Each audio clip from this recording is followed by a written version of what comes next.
আজ আমরা এই ক্লাসে যে বিষয়টি সম্বন্ধে জানবো সেটি হচ্ছে নবম শ্রেণীর জীবন বিজ্ঞান বিষয়ের যে দ্বিতীয়তম ইউনিটটি রয়েছে জীবন সংগঠনের স্তর অর্থাৎ levels of organization of life অর্থাৎ এই জীবন সংগঠনের স্তর নিয়ে কিন্তু আজ আমরা এই ক্লাসে ফুড ডিটেলস সম্বন্ধে আলোচনা করব।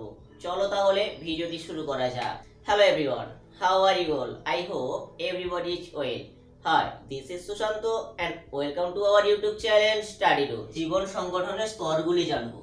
এই জীবন সংগঠনের স্তর জানার আগে আমরা একটি উদাহরণের সাপেক্ষে চলে যাব। ধরো কোনো কিছু একটি বাড়ি,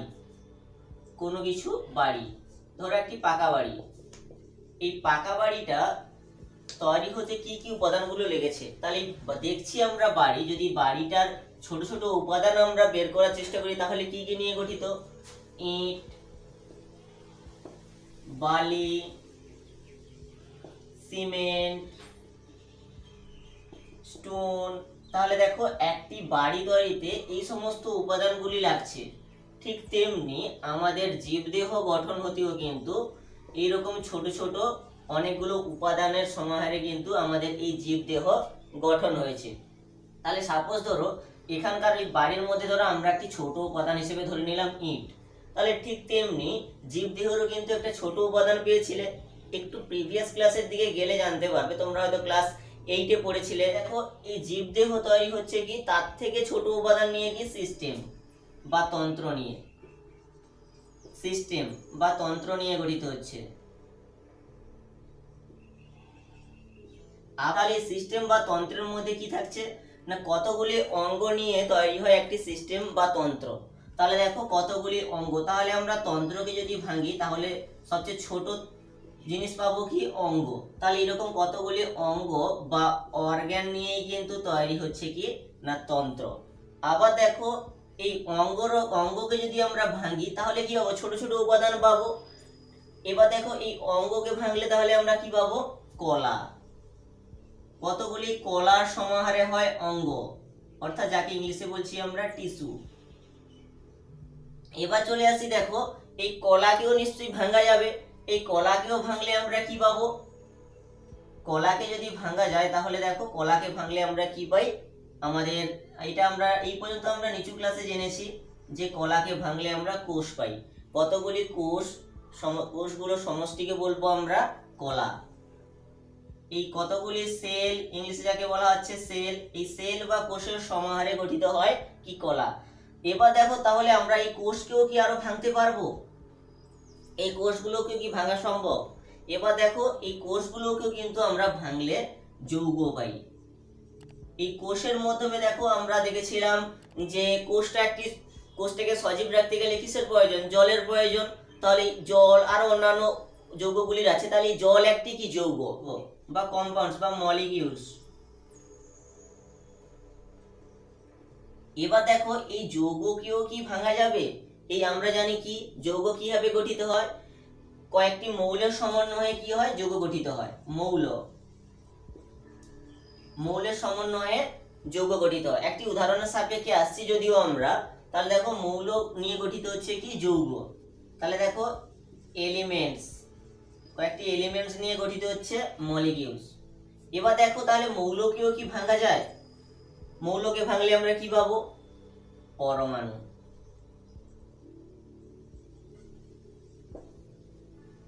অর্থাৎ অ্যাটম।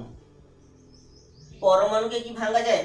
একটু নিচু ক্লাসে তোমরা ফিজিক্যাল সায়েন্সে দেখেছো যে পরমাণুকে ভাঙলে প্রোটন, ইলেকট্রন, নিউট্রন পাবো। আমরা এই তিনটে জিনিস পাবো, প্রোটন, ইলেকট্রন আর নিউট্রন, এই তিনটে জিনিস পাবো।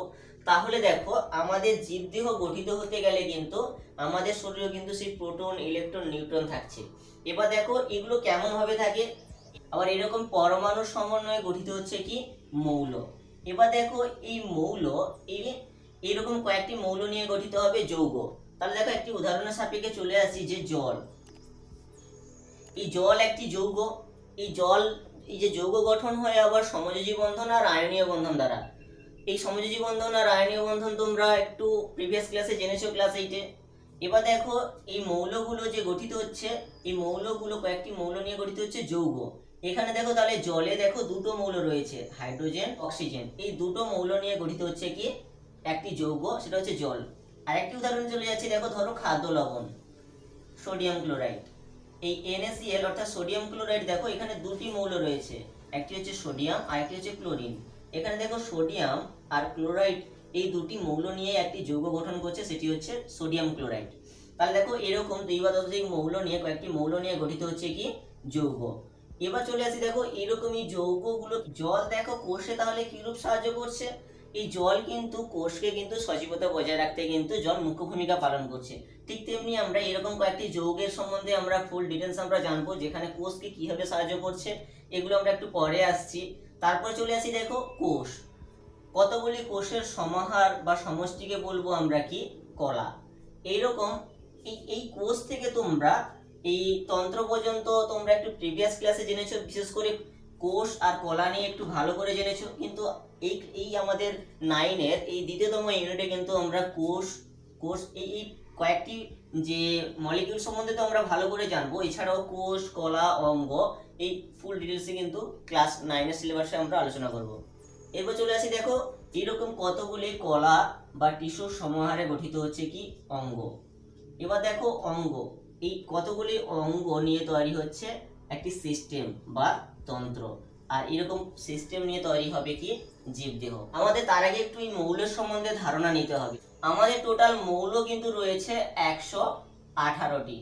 এই 118টির মৌলের মধ্যে কিন্তু আমাদের প্রকৃতিতে পাওয়া যায় 98টি মৌল, আর কৃত্রিমভাবে পাওয়া যায় 20টি মৌল। তবে কোনো কোনো বইতে এই প্রকৃতিতে পাওয়া মৌলগুলো কিন্তু 92টি বা 94টিও দেওয়া আছে। তবে দেখো তাহলে টোটাল প্রকৃতিতে কিন্তু মৌল পাওয়া যাচ্ছে, প্রকৃতিতে মৌল পাওয়া যাচ্ছে 98টি, আর 20টি কিন্তু কৃত্রিমভাবে পাওয়া যাচ্ছে। এই 98টি মৌলগুলো, এতগুলো মৌল কিন্তু আমাদের জীবদেহ গঠনে কিন্তু সাহায্যকারী নয়। এর মধ্যে থেকে আমাদের জীবদেহ গঠনের জন্য কিন্তু 16টি মৌল কার্যকরী। তবে এই 16টি মৌলের মধ্যে প্রধান 6টি মৌল কিন্তু বিশেষ ভূমিকা পালন করে থাকে, আর সাহায্যকারী উপাদান হিসেবে কিন্তু 10টি মৌল কিন্তু সাহায্যকারী ভূমিকা পালন করে থাকে। তাই আমরা এখানে 6টি মৌল আর এই টোটাল 16টি মৌলের কিন্তু আমরা নামগুলি দেখে নেব। তাহলে দেখো আমাদের যে প্রধান যে সাহায্যকারী যে 6টি মৌল, সেই 6টি মৌল হচ্ছে, দেখো oxygen, carbon, nitrogen, hydrogen, calcium, phosphorus, এগুলো কিন্তু প্রধান ভূমিকা পালন করে থাকে। তাহলে আর সাহায্যকারী যে ভূমিকাগুলো পালন করে থাকে সেগুলি দেখো iron, copper, zinc, sulphur, chlorine, magnesium, potassium, manganese, sodium আর আয়োডিন, এই 10টি মৌল, আর এইদিকে কিন্তু 6টি হচ্ছে প্রধান ভূমিকা পালনকারী। এবার দেখো আমরা তো মৌল জানলাম, এই মৌলগুলো আমাদের জীবদেহ গঠনে সাহায্য করে থাকে। কিন্তু আমরা একটু যৌগ সম্বন্ধে জেনে নেব, যেগুলো কিনা আমাদের এই ক্লাস 9-এ কিন্তু আমাদের আলোচিত করব যে বিষয়গুলি, সেই যৌগ সম্বন্ধে আমরা দেখে নেব। এই যৌগ সম্বন্ধে তাহলে আমরা এখন এই যৌগের ভাগগুলো দেখে নেব। এই যৌগগুলোকে কিন্তু সাধারণত দুই ভাগে ভাগ করা হয়েছে। একটিকে বলা হচ্ছে, দেখো অজৈব যৌগ, আরেকটি ভাগটিকে বলা হচ্ছে জৈব যৌগ। এই অজৈব যৌগের ভাগগুলি একটু দেখো, জল, অ্যাসিড,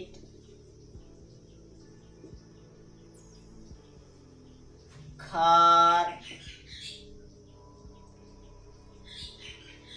লবণ, গ্যাস। এবার দেখো এখানে দেখো আমরা এই অজৈব যৌগ যে আমরা 5টি সম্বন্ধে জানবো, একটি করে উদাহরণ দিয়ে আমরা কিন্তু জেনে নিচ্ছি। দেখো তাহলে দেখো জল, এই জলে দেখো দুটো মৌল আছে, একটু আগে আলোচনা করা হয়েছে, হাইড্রোজেন আর অক্সিজেন মিলিয়ে কিন্তু একটি যৌগ গঠন করছে জল হিসেবে। তারপর চলে আসছে একটি অ্যাসিড সম্বন্ধে জানছি, ধরো হাইড্রোক্লোরিক অ্যাসিড HCl। এখানে দেখো দুটো মৌল আছে, হাইড্রোজেন আর ক্লোরিন, এই দুটো মৌল নিয়ে কিন্তু একটি যৌগ গঠন করছে অ্যাসিড হিসেবে। তবে আমরা কিন্তু একটি অ্যাসিডের মধ্যে সীমাবদ্ধ থাকবো না, আমাদের কিন্তু অনেকগুলো অ্যাসিড সম্বন্ধে জানতে হবে। তারপরে চলে আসি, দেখো দেখো সোডিয়াম হাইড্রোক্সাইড। আরেকটি লবণের আমরা উদাহরণ জেনে নিচ্ছি, সেটি হচ্ছে দেখো সোডিয়াম ক্লোরাইড, এটা একটু আলোচনা করা হয়েছে।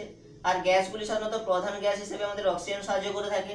তাহলে দেখো এগুলো হচ্ছে অজৈব যৌগ, এগুলো কিন্তু এইগুলো সম্বন্ধে আমরা পুরো ভালো করে জানতে হবে, এইগুলো আমরা পরের ক্লাসে জানবো এগুলো। এবার দেখো এই যে জৈব যৌগগুলো সম্বন্ধে জানবো। এই জৈব যৌগের পার্টকে কিন্তু দুই ভাগে ভাগ করা হয়েছে। একটি হচ্ছে দেখো ক্ষুদ্র জৈব অণু, ক্ষুদ্র জৈব অণু বা জৈব যৌগ, আরেকটি হচ্ছে দেখো বৃহৎ জৈব অণু। এই ক্ষুদ্র জৈব অণুগুলো কি কি সেগুলো একটু দেখে নিই। প্রথমত হচ্ছে দেখো সরল শর্করা, সরল শর্করা। দ্বিতীয়ত হচ্ছে অ্যামাইনো অ্যাসিড, অ্যাসিড। তৃতীয়ত জানবো ফ্যাটি অ্যাসিড, ফ্যাটি অ্যাসিড।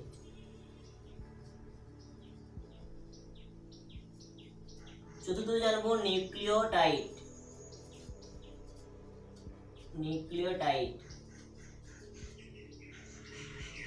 এরই প্রসঙ্গে দেখো আমরা বৃহৎ জৈব অণুগুলো জেনে নেব। তাহলে দেখো এই সরল শর্করা তাহলে কিসের সরলতম অণু? শর্করা বা কার্বোহাইড্রেটের কিন্তু সরলতম অণু হচ্ছে সরল শর্করা। তাহলে আমরা বৃহৎ অণুতে জানবো সরল শর্করাগুলো অনেকগুলো সমাহারকে বলবো আমরা জটিল শর্করা,